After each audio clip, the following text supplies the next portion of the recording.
Setiap investor yang ingin berinvestasi di instrumen saham pastinya akan memilih emiten saham atau perusahaan yang tepat.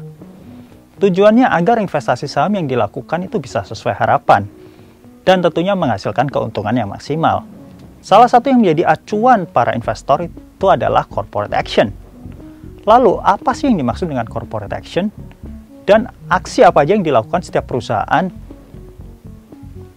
Jumpa lagi bersama aku, Alvin, di Overheard Stock Nanovest. In this episode, kita akan membahas jenis-jenis corporate action. Dan kira-kira apa juga fungsi dari corporate action tersebut? Corporate action merupakan aksi atau aktivitas korporasi yang membawa perubahan material suatu organisasi. Perubahan ini berdampak kepada pemangku kepentingan, termasuk para pemegang saham, baik secara umum maupun secara preferensi, serta juga pemegang obligasi. Tentunya setiap aksi korporasi yang dilakukan oleh sebuah perusahaan publik akan mempengaruhi harga sahamnya. Jika kamu seorang pemegang saham atau sedang mempertimbangkan untuk membeli saham, maka kamu perlu memahami bagaimana suatu tindakan atau corporate action ini itu akan mempengaruhi harga saham perusahaan. Aksi korporasi juga dapat memberitahu kamu tentang banyak hal, contohnya tentang kesehatan keuangan perusahaan tersebut, dan juga prospek jangka panjangnya. Tindakan korporasi termasuk stock split, reverse split, dividen, right issue, dan juga merger and acquisition. Semua ini merupakan keputusan besar yang perlu disetujui oleh Dewan Direksi perusahaan, dan juga disahkan oleh para pemegang saham.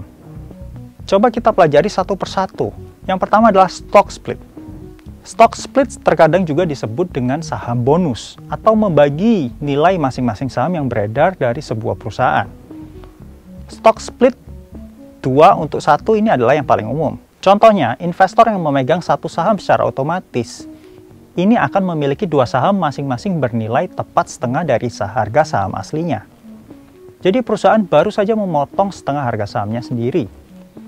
Mau tidak mau, pasar akan menyesuaikan harga ke atas pada hari split dilaksanakan. Dampak dari stock split ini akan meningkatkan likuiditas dari perdagangan suatu saham. Yang kedua ada reverse split. Reverse split ini akan dilakukan oleh perusahaan yang ingin menaikkan harga sahamnya. Misalnya, seorang pemegang saham yang memiliki 10 lembar saham senilai $1, masing-masing hanya akan memiliki satu setelah pembalikan 10 untuk satu saham. Tetapi satu saham itu akan bernilai $10. Reverse split dapat menjadi tanda bahwa saham perusahaan telah merosot sangat rendah, sehingga para eksekutifnya ingin menopang harga atau membuat harga saham ini tampak lebih kuat. Perusahaan bahkan mungkin perlu menghindari dikategorikan sebagai saham kecil atau penny stocks. Dalam kasus lain, perusahaan mungkin menggunakan reverse split untuk mengusir investor kecil. Selanjutnya adalah dividen. Sebuah perusahaan dapat menerbitkan dividen baik secara tunai ataupun secara saham. Biasanya mereka dibayarkan pada periode triwulanan atau tahunan. Pada dasarnya, ini adalah bagian dari keuntungan perusahaan yang dibayarkan kepada pemegang saham. Dividen saham juga berasal dari ekuitas yang dapat didistribusikan, tetapi dalam bentuk saham, bukan uang tunai. Perusahaan yang melaksanakan right issue menawarkan saham tambahan atau saham baru hanya kepada pemegang saham saat ini. Pemegang saham yang ada diberikan hak untuk membeli atau menerima saham tersebut sebelum ditawarkan kepada publik. Sebuah right issue secara teratur terjadi dalam bentuk stock split. Dan bagaimanapun juga dapat menunjukkan bahwa pemegang saham yang ada itu sedang ditawari kesempatan untuk mengambil keuntungan dari perkembangan baru yang lebih menjanjikan. Yang terakhir adalah merger and acquisition. Merger terjadi ketika dua atau lebih perusahaan itu bergabung menjadi satu. Biasanya satu perusahaan itu menyerahkan sahamnya kepada yang lain. Ketika sebuah perusahaan melakukan merger, pemegang saham ini dapat menyambutnya sebagai ekspansi.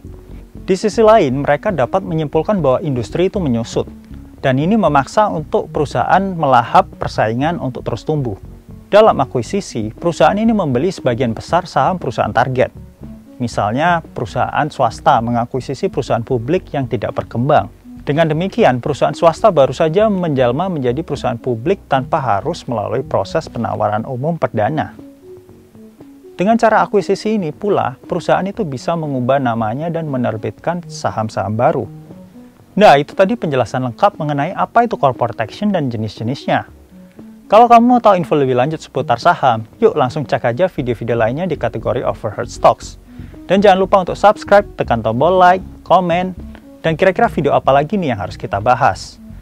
Sampai jumpa lagi di video berikutnya. Kita semua bisa sama Nano.